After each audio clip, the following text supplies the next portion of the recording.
Hi friends, Bhojwani tax consultancy में आपका एक बार फिर से स्वागत है।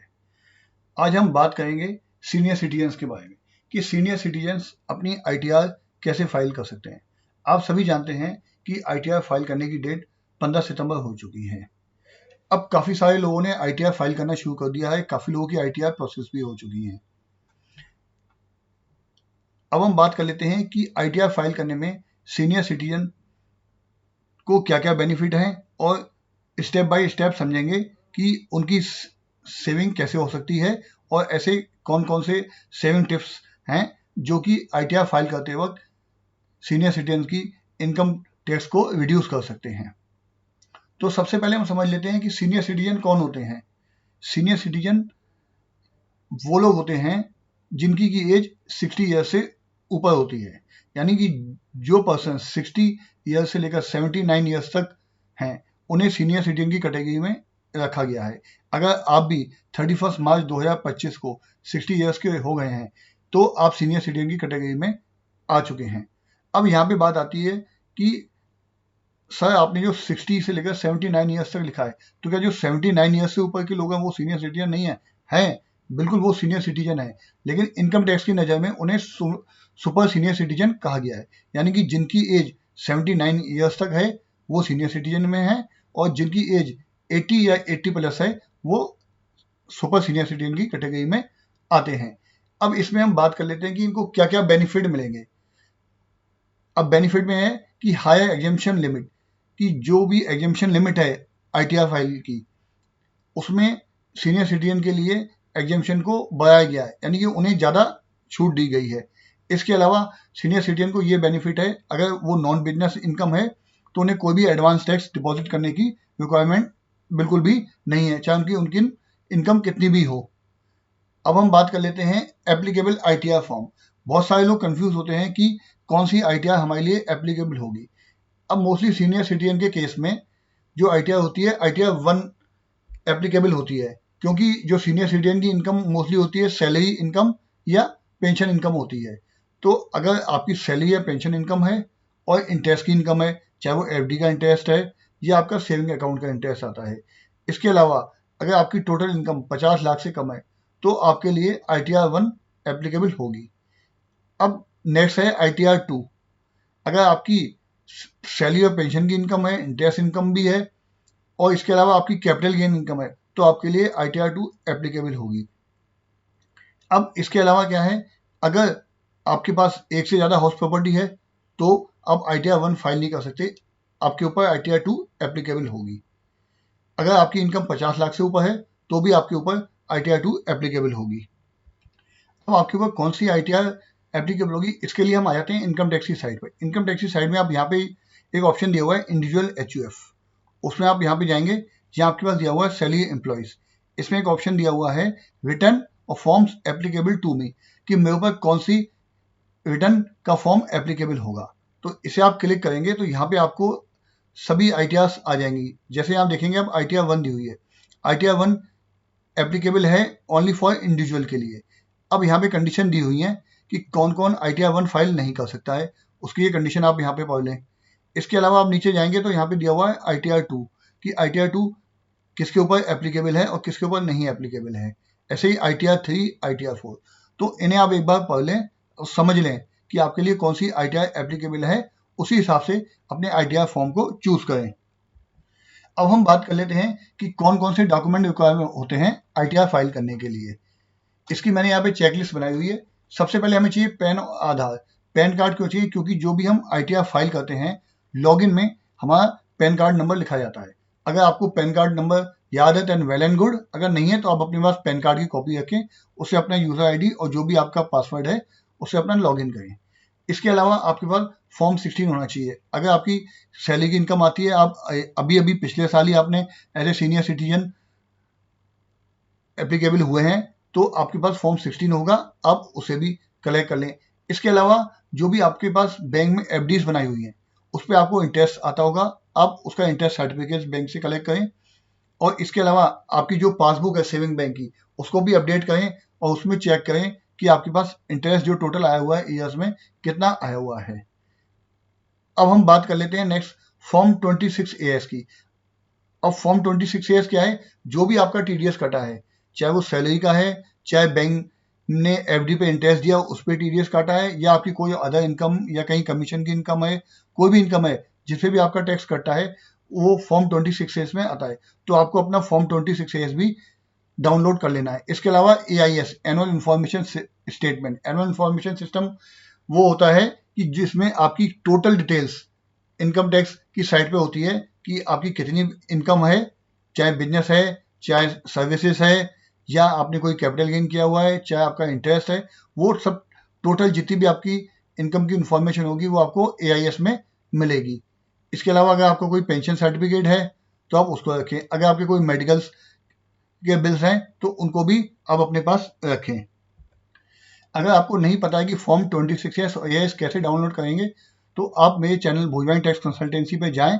अगर आपने फर्स्ट टाइम विजिट किया है तो चैनल को सब्सक्राइब करना ना भूलें, जिससे कि आपको डेली इंफॉर्मेटिव वीडियो, चाहे वो इनकम टैक्स है, चाहे GST है, चाहे TDS है, चाहे अकाउंटिंग से रिलेटेड है, आपको डेली अपडेट मिलता रहेगा। यहाँ पे आप जाके देखेंगे मैंने यहाँ पे ITR 4 कैसे फाइल करनी है, ITR 1 कैसे फाइल करनी है, इसके बारे में पूरी डिटेल वीडियो बनाई हुई है।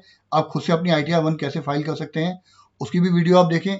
ITR फाइल करते वक्त कौन कौन सी आप जो मिस्टेक करते हैं उनको कैसे अवॉइड कर सकते हैं उसकी भी आपको सेपरेट वीडियो यहाँ मिलेगी। ITR फाइल करने से पहले आपको कौन कौन सी डिटेल चेक कर लेनी है, कौन से डॉक्यूमेंट तैयार कर लेने हैं, और ITR के जो नए रूल आए हैं वो क्या हैं उन्हें भी देख लेना है। और इसके अलावा आपको कौन कौन से डॉक्यूमेंट हैं जो फाइल करते वक्त रेडी रखने चाहिए।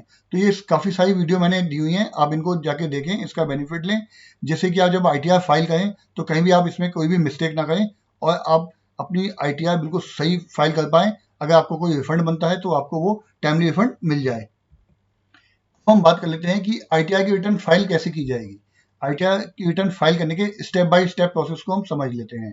सबसे पहले हम जाके इनकम टैक्स की साइट पे जाके विजिट करेंगे, वहाँ जाके अपना लॉगिन रजिस्टर करेंगे।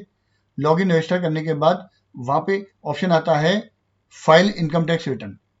फाइल इनकम टैक्स रिटर्न में जाएंगे, अपना असेसमेंट ईयर सेलेक्ट करेंगे, अपना ITR फॉर्म सेलेक्ट करेंगे। अपना ITR फॉर्म आप बिल्कुल सही सेलेक्ट करें, जो मैंने आपको पीछे इनकम टैक्स की साइट पे दिखाया था कि जितने भी फॉर्म हैं उनको जाके देखें और जो भी आपके ऊपर एप्लीकेबल है उसको फाइल करें। अगर आपको नहीं समझ में आता है कि आपको कौन सी ITR फाइल करनी है तो आप हमारी पेड सर्विस भी ले सकते हैं।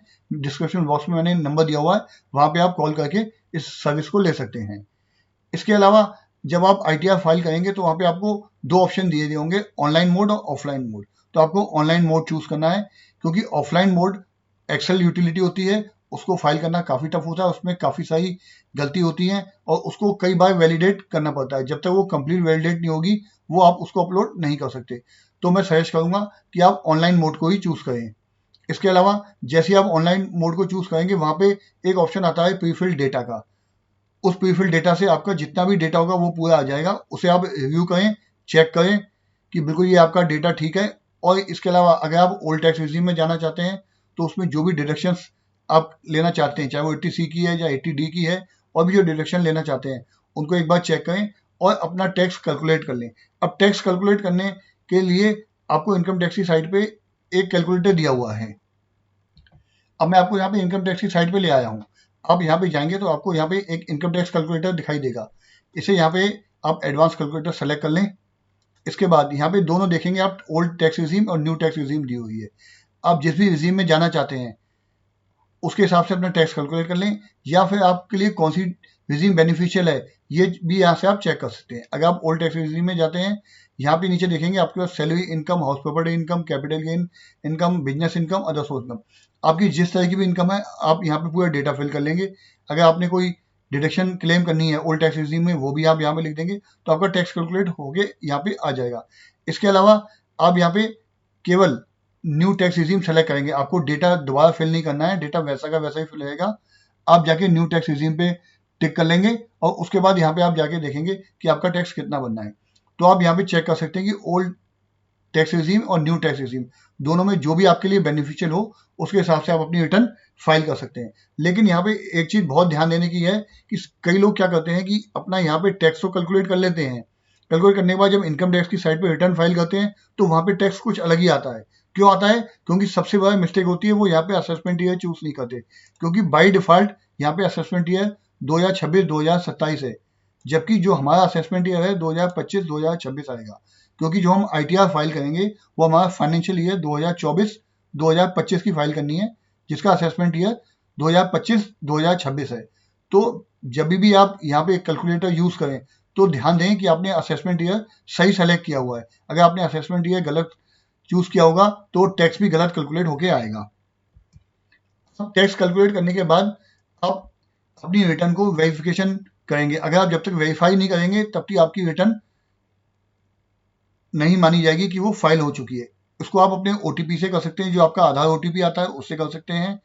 आपके मोबाइल पे OTP आएगा, या आप ITR फॉर्म का प्रिंट आउट लेके वहाँ पे नीचे एड्रेस दिया होता है बेंगलोर का, वहाँ पे इनकम टैक्स डिपार्टमेंट में आप उसको भेज सकते हैं। अब इसके अलावा हम समझ लेते हैं कि टैक्स का स्लैब क्या है। टैक्स का स्लैब में दो स्लैब है, एक ओल्ड टैक्स रिजीम और एक न्यू टैक्स रिजीम का। ओल्ड टैक्स रिजीम में सीनियर सिटीजन को 3 लाख तक की छूट दी हुई है, और जबकि सुपर सीनियर सिटीजन को 5 लाख तक की छूट है, उस पर कोई भी टैक्स नहीं देना है। इसके अलावा न्यू जो टैक्स रिजीम है उसमें क्या है कि कोई भी डिडक्शन अलाउ नहीं है। ओल्ड टैक्स रिजीम में आपकी 80C 80D की डिडक्शन है, लेकिन न्यू टैक्स रिजीम में ये कोई भी डिडक्शन आपको अलाउ नहीं है। अब इसके अलावा आप एक बार जाके चेक करें अपना जो भी आपका टैक्स बनता है न्यू या ओल्ड टैक्स रिजीम से, उसके हिसाब ही से आप इसे करें। इसलिए मैं आपको ये एडवाइस करूंगा कि अपनी जो भी रिजीम चूज करें अपनी डिडक्शन के बेस पे कि आप कौन कौन सी डिडक्शन लेना चाहते हैं, या अपना जो टैक्स कैलकुलेट करें विदाउट डिडक्शन भी अगर आपका टैक्स कम बनता है तो आप न्यू टैक्स रिजीम सेलेक्ट कर सकते हैं। अब इसके अलावा है कि ओल्ड टैक्स रिजीम में डिडक्शन कौन कौन सी अलाउ होती हैं। उसमें 80C में, जिसमें अगर आपने कोई LIC ली हुई है, चाहे PPF है चाहे NSC है, तो उसमें आपको 1.5 लाख रुपए तक की छूट मिलती है। अगर आपका कोई हेल्थ इंश्योरेंस है तो सीनियर सिटीजन को 50,000 रुपए तक का 80D की डिडक्शन मिलती है। इसके अलावा 80TB की डिडक्शन है, उसके अलावा 80DD भी मेडिकल ट्रीटमेंट की डिडक्शन है। तो ये सभी डिडक्शन आपको ओल्ड टैक्स रिजीम में मिलेंगी। अब हम बात कर लेते हैं कि जो इनकम टैक्स की रिटर्न फाइल करते हैं उसमें कई सारी मिस्टेक्स हो जाती हैं, उन मिस्टेक्स को कैसे अवॉइड करना है। तो सबसे पहले है कि जो हम ITR फाइल करते हैं उसका जो फॉर्म है उसे हम बिल्कुल करेक्ट चूज करें कि वो हमारे लिए कौन सा फॉर्म सही है। ITR का फॉर्म अगर हमने गलत चूज कर लिया तो हमारी रिटर्न बाय डिफॉल्ट हो जाएगी और उसमें हमें इनकम टैक्स का नोटिस आ जाएगा। इसके अलावा कई बार क्या होता है कि हम लोग क्या करते हैं कि अगर हमारा जो सेविंग अकाउंट है उसमें इंटरेस्ट थोड़ा बहुत आता है तो उस इंटरेस्ट को इग्नोर कर देते हैं कि ये छोटा मोटा इंटरेस्ट है, इसको क्या दिखाना। नहीं, आपको अपनी पासबुक पूरी अपडेट करनी है, जो भी आपको इंटरेस्ट की इनकम आ रही है वो भी आपको रिपोर्ट करनी है। अब नेक्स्ट पॉइंट आता है 26S AS। अब काफी सारे लोग क्या होते हैं उनको समझ ही नहीं आता कि 26S और AIS क्या है, या उसको कैसे डाउनलोड करना है, या उसको कैसे चेक करना है, कि उसको मैच कैसे करना है। कई बार क्या होता है 26S और AIS में काफ़ी सारी डिफरेंस होता है, और जो हमारा एक्चुअल डेटा होता है उसको जब हम 26 और AI से मैच करते हैं तो काफ़ी डिफरेंस होता है। तो कई लोग इस चीज़ों को नहीं समझ पाते हैं, इसकी इंपॉर्टेंस नहीं ले पाते हैं और वो उसको इग्नोर कर देते हैं, तो इसलिए उनके पास इनकम टैक्स का नोटिस आ जाता है। अब क्या होता है कि ITR तो फाइल हो जाती है लेकिन उसको वेरीफाई नहीं करते। ITR फाइल कर दिया, उसको वेरीफाई करने के लिए छोड़ दिया, तो जब तक आपकी ITR वेरीफाई नहीं होगी तब तक वो प्रोसेस नहीं मानी जाएगी।